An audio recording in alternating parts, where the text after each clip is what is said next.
1 2 3 4 5 6 7 8 9 10 11 12 13 എവിടെ ഒളിക്കും?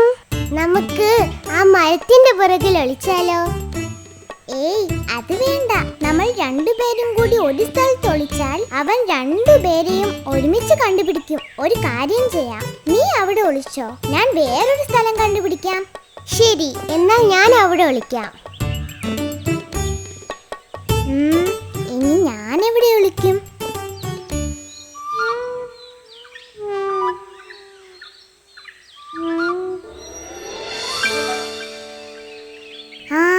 ആ പട്ടക്കൊടയുടെ അടിയിൽ ഒളിക്കാം.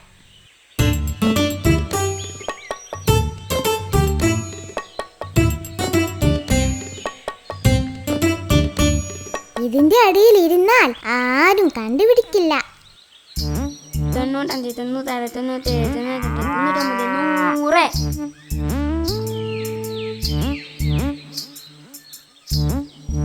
ഇവരെവിടെയാണ് ഒളിച്ചിരിക്കുന്നത്?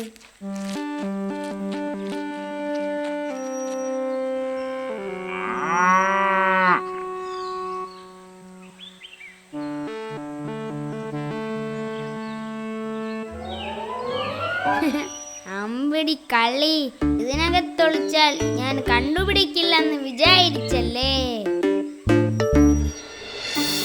കണ്ടുപിടിച്ചേ കണ്ടുപിടിച്ചേ.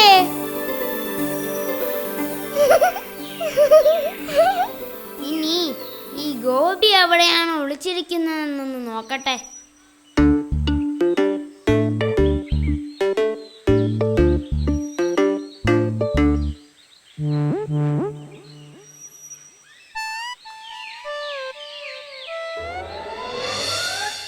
അതാ അവൻ മറഞ്ഞിരിക്കുന്നു. ഇപ്പ ശരിയാക്കാം.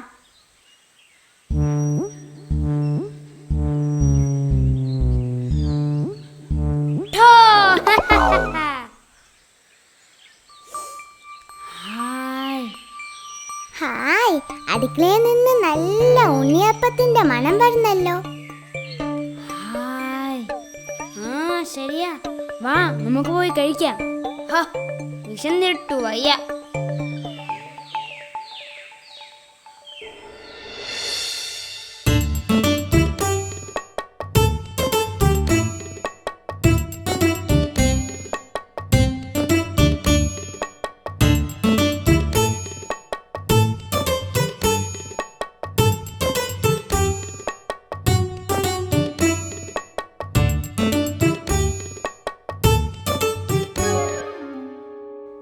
അമ്മേ, എന്തിനാ പാത്രം തട്ടിപ്പറിച്ചേ? അപ്പൂട്ടാ, ഇത് നിങ്ങൾക്ക് മാത്രം കഴിക്കാൻ വേണ്ടിയുള്ളതല്ല. വീട്ടിലുണ്ടാക്കുന്ന ഭക്ഷണം എല്ലാവരും പങ്കിട്ടെടുത്ത് വേണം കഴിക്കാൻ. ആദ്യം 3 പേരും പോയി കൈ കഴുകിയിട്ട് വന്നേ. കണ്ടില്ലേ, കൈ നിറയെ മണ്ണും ചെളിയുമാണ്. അപ്പൂട്ടാ, അമ്മ പറഞ്ഞതാണ് ശരി. വാ, കൈ കഴുകി വൃത്തിയായി വരാം.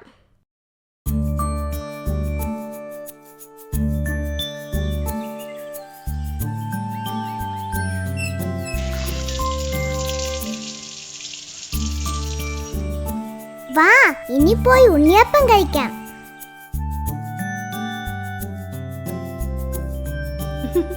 എന്താ അപ്പൂട്ടാ, നിനക്ക് ഉണ്ണിയപ്പം വേണ്ടേ?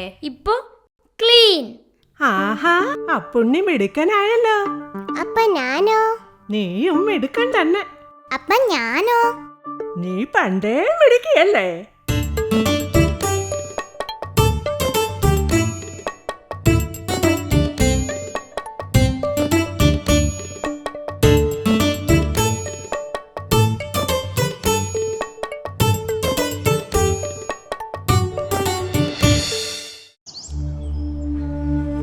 മനുവും വിക്കിയും കൂട്ടുകാരും അയൽക്കാരുമാണ്.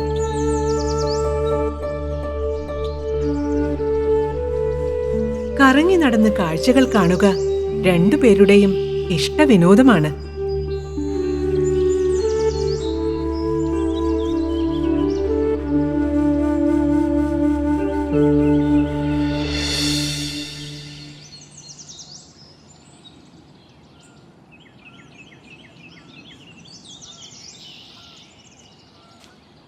മനു, അതാ അത് കണ്ടോ?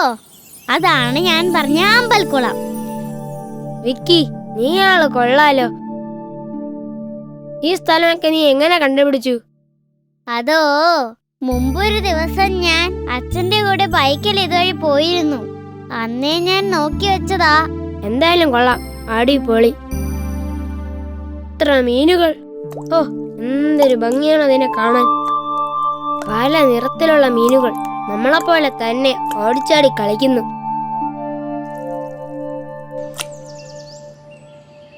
നമുക്ക് ഈ മീനുകൾക്ക് തിന്നാൻ എന്തെങ്കിലും കൊണ്ടുവരാമായിരുന്നു. അതെ അതെ, നമുക്ക് നാളെ ഇവറ്റകൾക്ക് തീറ്റ കൊണ്ടുവരാം. കൂടെ ഒരു ചൂണ്ടയും. ചൂണ്ടയോ? അതെന്തിനാ? ചൂണ്ടയിൽ തീറ്റ വെച്ച് വെള്ളത്തിലേക്ക് ഇടണം. അപ്പോൾ മീനുകൾ അത് കൊത്തും. ആ സമയത്ത് ചൂണ്ട വലിച്ച് മീനെ പിടിക്കാം. അയ്യോ വിക്കി, ഞാൻ മീനെ പിടിക്കുന്ന കാര്യമല്ല പറഞ്ഞത്. നമുക്ക് മീനുകൾക്ക് തീറ്റ കൊടുക്കാം. അപ്പോൾ മീനുകൾ കൂടുതൽ സന്തോഷത്തോടെ തുള്ളിച്ചാടും.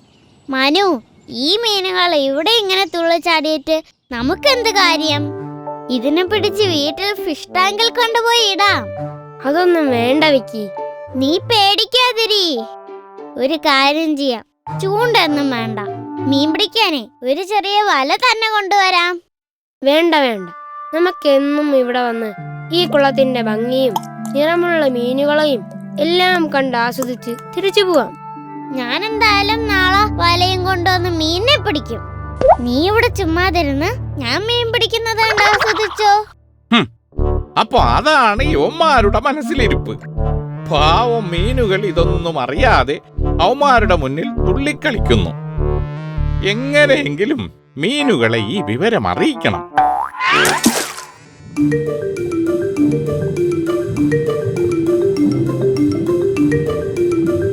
തവളച്ചേട്ടാ, എന്താ മുഖത്തൊരു ഗൗരവം? വാ, നമുക്ക് കളിക്കാം. നിങ്ങൾ ഇങ്ങനെ ചുറ്റും നടക്കുന്നതൊന്നും അറിയാതെ കളിച്ചോണ്ടിരുന്നോ? ആ കുട്ടികൾ നിങ്ങളെ നോക്കി പറഞ്ഞത് എന്താണെന്ന് അറിയാമോ? അവരെന്താ പറഞ്ഞത് തവളച്ചേട്ടാ? നാളെ അവർ വലയുമായി വന്ന് നിങ്ങളെ പിടിച്ചോണ്ട് പോകുമെന്ന്. അയ്യോ, നമ്മളിനി എന്ത് ചെയ്യും? നമ്മളിനി എങ്ങോട്ട് പോകും? തവളച്ചേട്ടാ, എന്തെങ്കിലും ഒരു വഴി പറഞ്ഞു തരുമോ? ഓ, എന്നെ കൊണ്ടൊന്നും ചെയ്യാൻ പറ്റില്ല. നമ്മളൊക്കെ ചെറിയ ജീവികൾ, അവർ മനുഷ്യരാണ്. നിങ്ങളെ പിടിക്കാൻ അവർക്കൊരു ചൂണ്ടയോ വലയോ മാത്രം മതി. എന്നാലും നമുക്കും ജീവിച്ചു പോകണ്ടേ? ഒരു കാര്യം ചെയ്യാം. എന്താ തവളച്ചേട്ടാ, എന്താണ് ആ വഴി? നമ്മൾ രക്ഷപ്പെടുമോ? തൊട്ടപ്പുറത്ത് ഒരു കാലൻ ഞണ്ടുണ്ട്. ആളിത്തിരി ദേഷ്യക്കാരനാണ്. പക്ഷേ അവൻ വിചാരിച്ചാൽ ചിലപ്പോ നിങ്ങളെ രക്ഷിക്കാൻ പറ്റും. ഞാനൊന്നു പോയി കണ്ടിട്ട് വരാം. എങ്ങനെയെങ്കിലും മീനുകളെ രക്ഷിച്ചേ മതിയാവൂ എന്ന് തീരുമാനിച്ചുറച്ച തവളച്ചേട്ടൻ കാലൻ ഞണ്ടിനെ അന്വേഷിച്ചു പോയി. അതാ അവിടെ ഒരു കല്ലിനടിയിൽ കാലൻ ഞണ്ട് സുഖമായി കിടന്നുറങ്ങുന്നു. തവള പതുക്കെ പതുക്കെ ഞണ്ടിനടുത്തേക്ക് പോയി.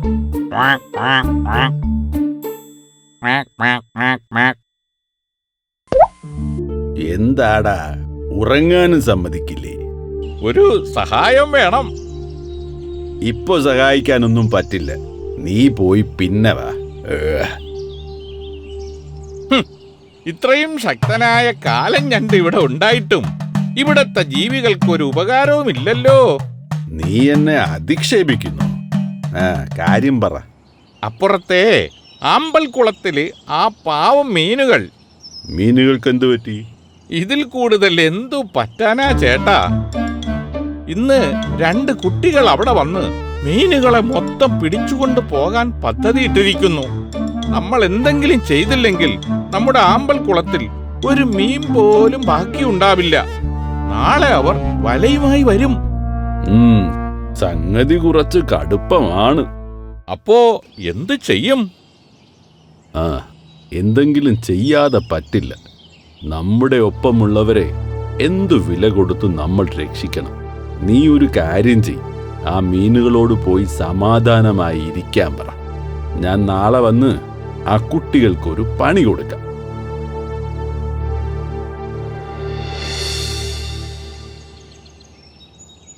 മനു, നീ ആദ്യം ബക്കറ്റിൽ വെള്ളം നിറയ്ക്കണം. ഞാൻ വലയിട്ട് മീനുകളെ പിടിച്ച് കരയിലേക്കിടും. നീ അതെല്ലാം പറക്കിയെടുത്ത് ബക്കറ്റിലേക്ക് ഇടണം. ഒന്നുപോലും തിരിച്ച് വെള്ളത്തിലേക്ക് പോകരുതേ. ശരി, അത് ഞാൻ ഏറ്റു. ഇന്ന് നമ്മൾ കലക്കും. ഈ ബക്കറ്റ് നിറയെ മീനുകളുമായി വീട്ടിൽ ചെല്ലുമ്പോൾ എല്ലാരും ഞെട്ടും. നിന്റെ അച്ഛൻ പുതിയ ഫിഷ് ടാങ്ക് വാങ്ങാനായി ഓടും.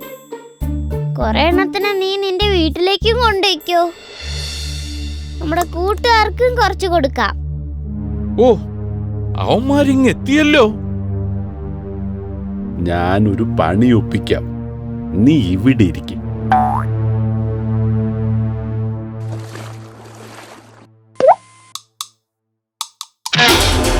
അയ്യോ, ഞണ്ട് ഞണ്ട് ഞണ്ട്. വിക്കി, ഓടിക്കോ. പേടിക്കണ്ട മനു, ഇതിന് ഞാൻ ഇപ്പൊ ശരിയാക്കാം.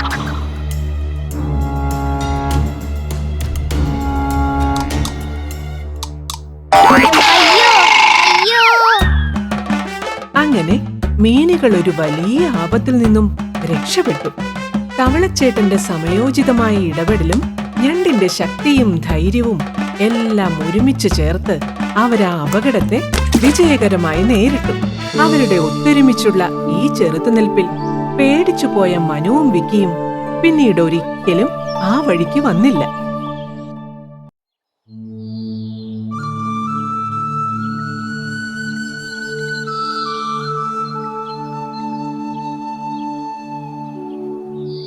അനിയ, മുട്ടായി ഇതുവരെയും തീർന്നില്ലേ?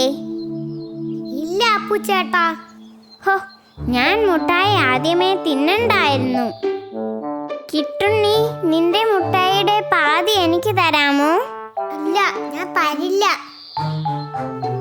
പകുതി മുട്ടായി എനിക്ക് തന്നാൽ ഞാൻ നിനക്ക് പഴുത്ത പേരയ്ക്ക പറിച്ചു തരാം. എവിടെ നിന്ന് പേരയ്ക്ക കൊണ്ടുതരും? ചേട്ടൻ കള്ളം പറയണതാ. മൂത്തവർ കള്ളം പറയരുത്. ഞാൻ നുണ പറഞ്ഞതല്ല കിട്ടു, സത്യമാ പറഞ്ഞത്. ഇല്ല, ഞാൻ വിശ്വസിക്കില്ല. ശരി, എന്നാൽ എന്റെ കൂടെ വാ. ആ ദേ കിട്ടു, നോക്കിയേ, നിറയെ പേരയ്ക്ക. ഹായ് ഹായ് അയ്യാ, എന്തുമാത്രം പേരയ്ക്ക! ഇത് മൊത്തം നമുക്ക് പറിക്കാം ചേട്ടാ. അതിനെന്താ, നിനക്ക് വേണ്ട അത്രയും നമുക്ക് പറിക്കാം. മുട്ടായി പകുതി താ.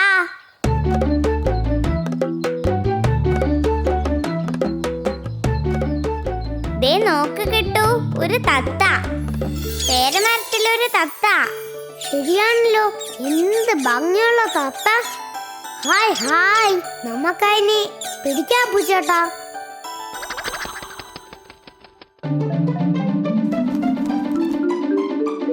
നോക്ക് കിട്ടു, തത്തമ്മ തെങ്ങിന്റെ പൊത്തിൽ കയറി. എനിക്കതിനെ വേണം. നമുക്ക് തെങ്ങ് കയറുന്ന കണാരൻ മാമനെ വിളിച്ചോണ്ട് വരാം, വാ.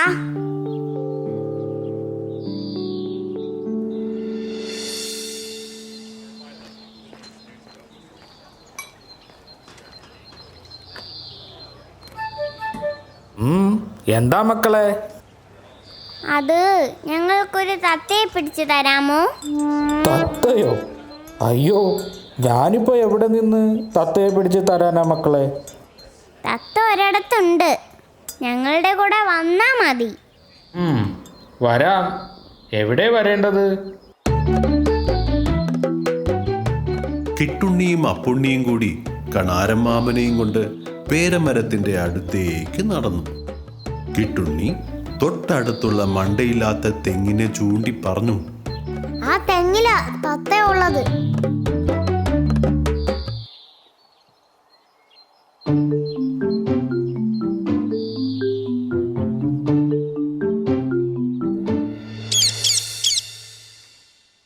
ഇതാ നിങ്ങളുടെ തത്ത. തത്തയെ ഇടാൻ കൂടുണ്ടോ? ഉണ്ട്, കൂടുണ്ട്. പൂച്ചയെ ഇട്ടിരുന്ന കൂടുണ്ട്. തത്തേ കിട്ടിയേ, തത്തേ കിട്ടിയേ, പച്ച നിറമുള്ള തത്തേ കിട്ടിയേ. തത്തേ കിട്ടിയേ, തത്തേ കിട്ടിയേ, പച്ച നിറമുള്ള തത്തേ കിട്ടിയേ. പാലും കൊടുക്കും ഞാൻ, പഴവും കൊടുക്കും ഞാൻ. തത്തേ കിട്ടിയേ, തത്തേ കിട്ടിയേ, പച്ച നിറമുള്ള തത്തേ കിട്ടിയേ. നോക്ക് തത്തപ്പനെ, നിനക്ക് എന്തൊക്കെയാ കൊണ്ടുവന്നിരിക്കുന്നതെന്ന്. നോക്ക് ചേട്ടാ, തത്ത വലിയ സന്തോഷത്തിലാ. കൂടൊത്ത ഒത്തിരി ഇഷ്ടമായി കാണും. അതെ അതെ, തത്തമ്മ വലിയ സന്തോഷത്തിലാണ്. ഒരു കുറുമ്പി പൂച്ച ഇതൊക്കെ കാണുന്നുണ്ടായിരുന്നു. അപ്പുണ്ണിയും കിട്ടുണ്ണിയും അവിടുന്ന് പോയ തക്കം നോക്കി കുറുമ്പി പൂച്ച അവിടേക്ക് എത്തി. പൂച്ചയെ കണ്ട തത്ത ഭയന്നു. പേടിക്കണ്ട പേടിക്കണ്ട, എന്റെ കൂട്ടിൽ ആരായിരിക്കുന്നെന്ന് അറിയാനായി വന്നതാ. ചങ്ങാതി, എന്നെയൊന്ന് സഹായിക്കാമോ? ഞാനെന്ത് സഹായിക്കാൻ? എന്നെ ഒന്ന് പുറത്തിരക്കാമോ? നിനക്കങ്ങ് ഇറങ്ങിയേ പോരെ, ഞാൻ തനിച്ചാണല്ലോ ഇറങ്ങുന്നത്. അയ്യോ ചങ്ങാതി, എന്നെ ആ കുട്ടികൾ പൂട്ടിയിട്ടിരിക്കുകയാണ്. എനിക്ക് ഒറ്റയ്ക്ക് പുറത്തിറങ്ങാൻ പറ്റില്ല. ഓ അതെയോ, കഷ്ടമായി പോയി. പാവം, എനിക്കൊന്നും ചെയ്യാൻ പറ്റില്ല. എനിക്ക് പൂട്ട് തുറക്കാൻ അറിയില്ല. നോക്ക് കൂട്ടുകാരാ, ഞാൻ ഉയരങ്ങളിൽ പറക്കാൻ കൊതിച്ചവളാണ്. പുഞ്ചപ്പാടത്തെ കതിര് കൊതിയോടെ കഴിച്ചതും അടുത്ത പേരയ്ക്ക് തിന്നും സ്വന്തമായി കൂടുവച്ച് ജീവിക്കാൻ ആഗ്രഹിച്ച ഒരു പാവമാണ്. ഇനി ഞാൻ എങ്ങനെ ചിറക് വിടർത്തി പറക്കും? ഇനി ഞാൻ എങ്ങനെ ലോകം കാണും? ഇനി ഞാൻ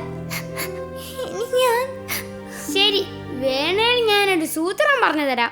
നീ നന്നായി ഒന്ന് അഭിനയിക്കണം, പിന്നെ 2 ദിവസം പട്ടിണിയും കിടക്കണം. പറ്റോ? പറ്റും. പുറത്തു പോകാൻ പറ്റുമെങ്കിൽ എന്ത് വേണേലും ഞാൻ ചെയ്യാം. ഇപ്പോൾ മുതൽ നീ ഒന്നും കഴിക്കരുത്, ശബ്ദിക്കുകയും ചെയ്യരുത്. അത്രയും പറഞ്ഞ് കുറുമ്പിപ്പൂച്ച അവിടെ നിന്ന് പോയി. അടുത്ത ദിവസം രാവിലെ അപ്പുണ്ണിയും കിട്ടുണ്ണിയും കൂട്ടിൽ വന്ന് നോക്കുമ്പോൾ തത്ത ശബ്ദമൊന്നും ഉണ്ടാക്കാതെ ഇരിക്കുകയായിരുന്നു. കഴിഞ്ഞ ദിവസം കൊടുത്ത പഴവും കഴിച്ചിട്ടില്ല. ഇതെന്ത് പറ്റി? നിനക്ക് വിശപ്പില്ലേ? അതോ ഈ ആഹാരം ഇഷ്ടപ്പെട്ടില്ലേ?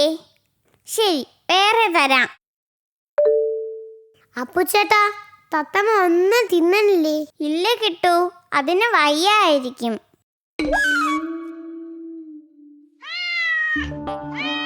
ചേട്ടാ, കൂട് തുറക്ക്.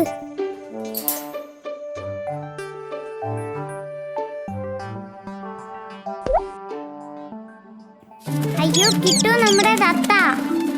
ആകാശത്തേക്ക് പറന്നുയർന്ന തത്തയെ കണ്ട് അപ്പുണ്ണിയും കിട്ടുണ്ണിയും ഞെട്ടി. കിട്ടുണ്ണി കരയാൻ തുടങ്ങി. അപ്പുണ്ണി കിട്ടുണ്ണിയെ ആശ്വസിപ്പിച്ചു. അയ്യോ, നമ്മൾ തത്ത പറന്നുപോയി.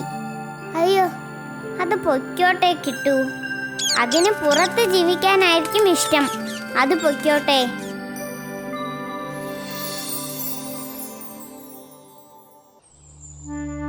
പതിവ് പോലെ വൈകുന്നേരം ദേവൂട്ടിയും കൂട്ടുകാരും കൂടി മുത്തശ്ശി മാവിന്റെ ചുവട്ടിൽ നിന്നുകൊണ്ട് കളിക്കുകയായിരുന്നു. അച്ചു, എനിക്ക് ദേഷ്യം വരുന്നുണ്ടേ. നീ കള്ളക്കളിയാണ് കളിക്കുന്നത്. അയ്യോ, ഞാനങ്ങനെ ചെയ്യോ? ഓ, നിങ്ങൾ വഴക്കുണ്ടാക്കാതെ നമുക്ക് ആദ്യം മുതൽ എണ്ണിത്തിരിക്കാം. എന്നാ ഞാൻ എണ്ണും. ശരി. 1 2 3 4 5 6. ആരെനിക്ക് വെള്ളം തന്നു, വെള്ളം ഞാൻ ചെടിക്കൊഴിച്ചു, ചെടി എനിക്ക് പൂവ് തന്നു, പൂവ് ഞാൻ അമ്മയ്ക്ക് കൊടുത്തു, അമ്മ എനിക്ക് ചോറ് തന്നു, ചോറ് ഞാൻ പട്ടിക്ക് കൊടുത്തു, പട്ടി എന്നെ കടിച്ചു. ബൗ ബൗ ബൗ, കുഞ്ഞുട്ടി പുറത്തായി, കുഞ്ഞുട്ടി പുറത്തായി. അതെങ്ങനെ? നീ കള്ളം പറയാ. ഞാൻ സമ്മതിക്കില്ല. സമ്മതിക്കില്ലെന്ന് പറഞ്ഞാൽ സമ്മതിക്കില്ല. സമ്മതിച്ചേ പറ്റൂ.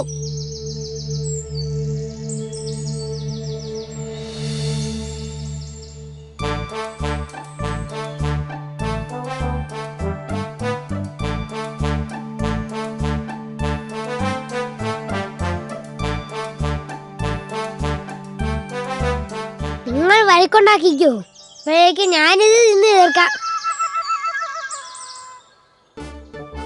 അമ്പട കേമ, തീപ്പട്ടി കോലെ, വരയ്ക്കുമ്പോ കത്തുമ്പോ ചിരിക്കും. ഒന്ന് നിർത്തി പിള്ളേരെ, ആ കിളി പോലും ചിരിക്കുന്നുണ്ടാവും. കുട്ടികളുടെ കുസൃതിയും കുറുമ്പുമെല്ലാം മുത്തശ്ശി മാവിന്റെ ചില്ലയിലിരുന്നു കൊണ്ട് ഒരു മഞ്ഞക്കിളി കാണുന്നുണ്ടായിരുന്നു. ഈ കുട്ടികളുടെ ഒരു കാര്യമേ, കുസൃതി കുരുന്നുകൾ തന്നെ. എന്തായാലും ഇതൊക്കെ കാണുമ്പോൾ ഒരു സന്തോഷം തോന്നുന്നുണ്ട്.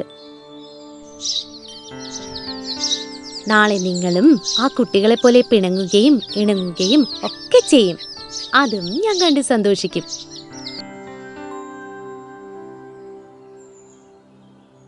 കുഞ്ഞുട്ടിയും കള്ളക്കളിയാണ്. അമ്പടി കേമി, നിനക്ക് ജയിക്കാൻ വേണ്ടിയിട്ടല്ലേ നീ ഇങ്ങനെയൊക്കെ പറയുന്നത്? എനിക്കറിയാം മോളെ നിന്റെ അടവൊക്കെ.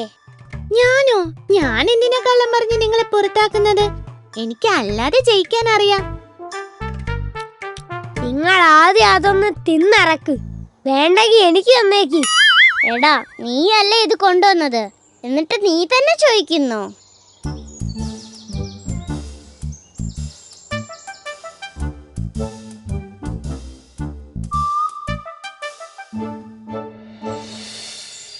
ആ സമയം മുത്തശ്ശിമാവിന്റെ അടുത്തേക്ക് ഒരു വേടൻ വരുന്നുണ്ടായിരുന്നു.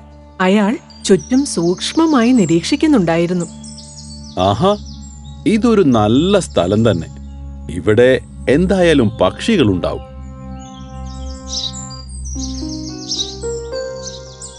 അതൊരു അപൂർവ ഇനം പക്ഷി തന്നെ, സംശയമില്ല.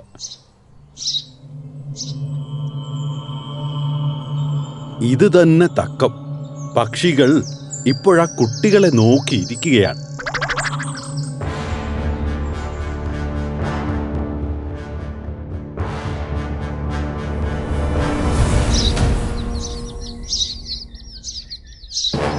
ഹായ്, കിട്ടിപ്പോയി കിട്ടിപ്പോയി.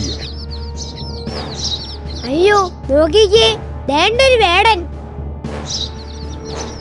അയ്യോ അയ്യോ, ഓടിക്കോ. പാവം, അതിന്റെ കുഞ്ഞുങ്ങൾ ഈ മരത്തിലുണ്ടല്ലോ. ഇനി അതിനെ ആര് നോക്കും? കിളിയെ രക്ഷിക്കാൻ പറ്റിയില്ല. അയ്യോ, ഇനി ആ പക്ഷി കുഞ്ഞുങ്ങൾ എന്തു ചെയ്യും? ആ കുഞ്ഞുങ്ങളെ നമുക്ക് രക്ഷിക്കാം. അതേ ദേവു, നമ്മൾ ഇതിനെ നോക്കും, നമുക്ക് വളർത്താം. അങ്ങനെ ദേവൂട്ടിയും കൂട്ടുകാരും കൂടി കിളിക്കുഞ്ഞുങ്ങളെ വളർത്തുവാൻ തീരുമാനിച്ചു. കുട്ടികൾ ഓരോ ദിവസവും അവയ്ക്ക് തീറ്റ കൊടുത്തു തുടങ്ങി. കുറച്ചു ദിവസങ്ങൾക്ക് ശേഷം കിളിക്കുഞ്ഞുങ്ങളെല്ലാം പറക്കുവാൻ പാകമെത്തി. നിങ്ങൾ ദൂരേക്ക് പറന്നു പൊയ്ക്കോ. ഇവിടെ നിന്നാൽ നിങ്ങളെയും ആൾക്കാർ പിടിച്ചോണ്ട് പോകും. ദൂരെ ഒരു വലിയ കാടുണ്ട്, അവിടെ നിങ്ങൾക്ക് നിറയെ കൂട്ടുകാരെ കിട്ടും. അങ്ങോട്ട് പൊക്കിയോട്ടോ. പക്ഷിക്കുഞ്ഞുങ്ങൾ അവരുടെ ചിറകുകൾ വിടർത്തി ദൂരേക്ക് പറന്നു പോകുന്നത് ദേവൂട്ടിയും കൂട്ടുകാരും നോക്കി നിന്നു.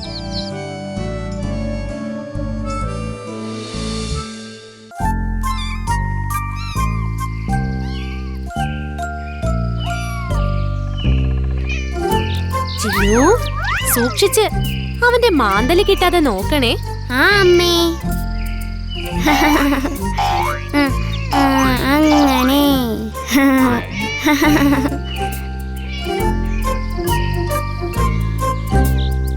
ഹായ്, കൊള്ളാലോ, നല്ല കളി.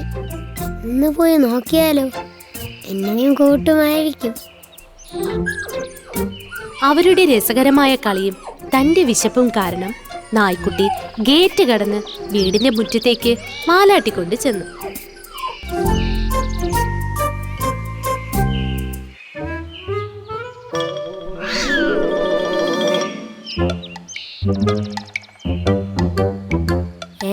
ഇവനാരാ?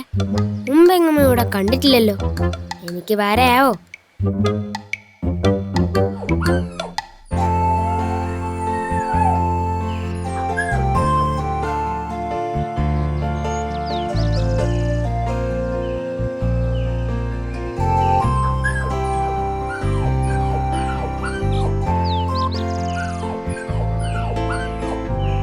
പണി പാളി. ഇനി എന്റെ കാര്യം ഗോവിന്ദ. നിന്നോട് ആരാ കണ്ട ചാവാലിപ്പട്ടിയൊക്കെ തൊടാൻ പറഞ്ഞത്? നല്ല തല്ല് വെച്ചേരും ചിന്നു. ഇങ്ങ് വന്നേ, കൈ കഴുകി തരാം. ചിന്നുവിന് സങ്കടമായി. ഓ, രക്ഷപ്പെട്ടു. പാവം നായ്ക്കുട്ടി ഗേറ്റിന് പുറത്തു ചെന്ന് വീട് നോക്കിയിരിപ്പായി. അയ്യേ കഷ്ടം, നീ എന്തൊരു മണ്ടനാടാ. ക്ഷണിക്കാത്ത സ്ഥലത്ത് ആരേലും വലിഞ്ഞു കയറി വരോ? നീ എന്താ ഇങ്ങനെ പറയുന്നത്? എന്നോടും കുറച്ച് കരുണയൊക്കെ കാണിച്ചൂടെ അവർക്ക്? അതിന് നിന്നെ കാണാൻ ഒരു വൃത്തിയില്ലല്ലോ. എന്നെ നോക്ക്, ഞാൻ എത്ര വെളുത്തിട്ടാ. കാണാൻ എന്തൊരു മെനയാ എനിക്ക്. നീ വേഗം സ്ഥലം വിടാൻ നോക്ക്. നായ്ക്കുട്ടിയെ കളിയാക്കിയ ശേഷം അഹംഭാവത്തോടെ പൂച്ചക്കുട്ടി വീടിനകത്തേക്ക് പോയി.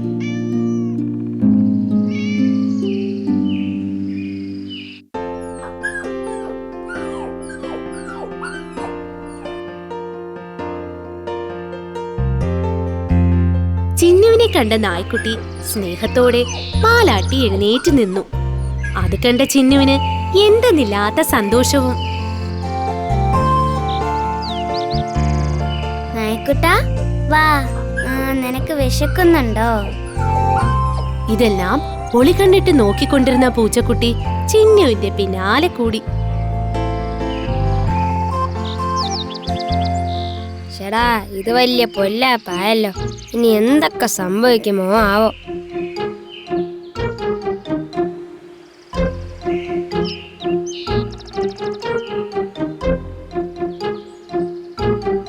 എന്നോടല്ലേ പറഞ്ഞ സ്ഥലം വിടാൻ? നീ ഇതുവരെ പോയില്ലല്ലേ? ഇവിടത്തെ കുട്ടിക്ക് എന്നോട് സ്നേഹമുള്ളതായി തോന്നി. നോക്കിക്കോ, ഞാനിപ്പോ കാണിച്ചു തരാം.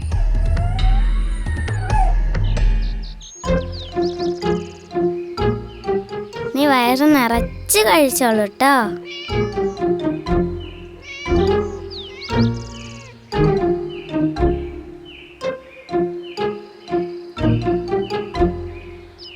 ചിന്നു, നിനക്ക് എത്ര പറഞ്ഞാലും മനസ്സിലാവില്ലേ?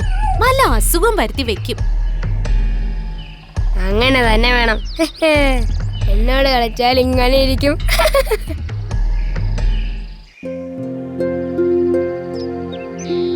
നിനക്ക് കാര്യം പറഞ്ഞാൽ മനസ്സിലാവില്ലേ? എന്തോ നാടേ, നിന്റെ തലയിൽ കളിമണ്ണാണോ? അടി കെട്ടണ്ടാലും ഇവിടെ നിന്ന് വേഗം പൊയ്ക്കോ. നായ്ക്കുട്ടി വേറെ മാർഗമില്ലാതെ വിഷമിച്ചു അവിടെ നിന്ന് പോയി. ഇത് കണ്ട പൂച്ചയ്ക്ക് സന്തോഷമായി. അമ്മേ, ഞാൻ ഷാരിയുടെയും ലല്ലുവിന്റെയും കൂടെ കളിക്കാൻ പൊയ്ക്കോട്ടെ? പൊയ്ക്കോ, പക്ഷെ സന്ധ്യക്ക് മുമ്പ് തിരിച്ചു വരണം കേട്ടോ. ആ അമ്മേ, വേഗം വരാം.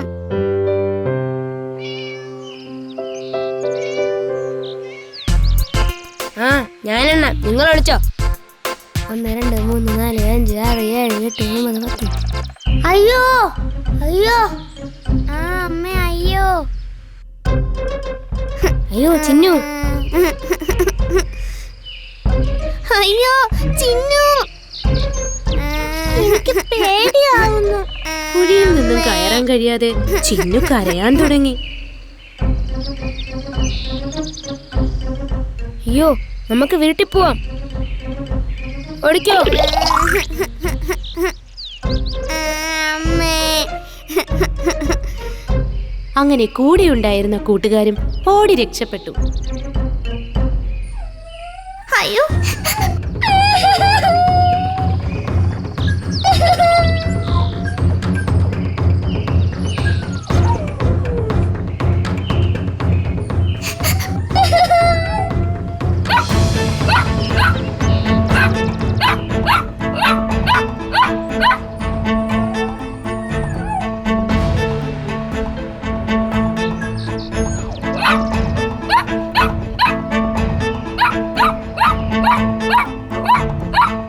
ഇവനെന്തായി കാണിക്കുന്നത്? വിശപ്പ് തലയ്ക്ക് പിടിച്ച് ഇവന് വട്ടായോ? എന്താ ഇത്? എന്താടാ, എന്തു പറ്റി നിനക്ക്?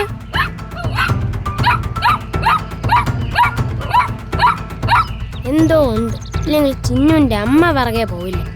എന്തായാലും കൂടെ പോകുന്നതാണ് ബുദ്ധി.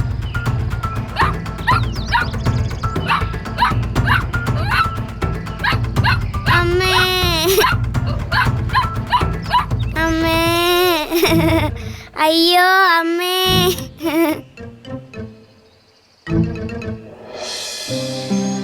മോള് കരയണ്ട കേട്ടോ. എന്താ, പേടിച്ചോ? സാരമില്ല, അമ്മ എത്തിയില്ലേ, കരയണ്ട. പോട്ടെ പോട്ടെ കേട്ടോ. നീയാണ് എന്റെ മോളെ രക്ഷിച്ചത്. നീ ഞങ്ങളുടെ വീട്ടിൽ കഴിഞ്ഞാ മതി.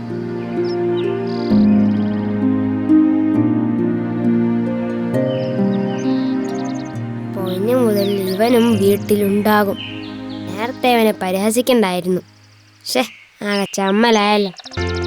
ചിന്നുവും അമ്മയും നായ്ക്കുട്ടിയും കൊണ്ട് വീട്ടിലേക്ക് പോയി.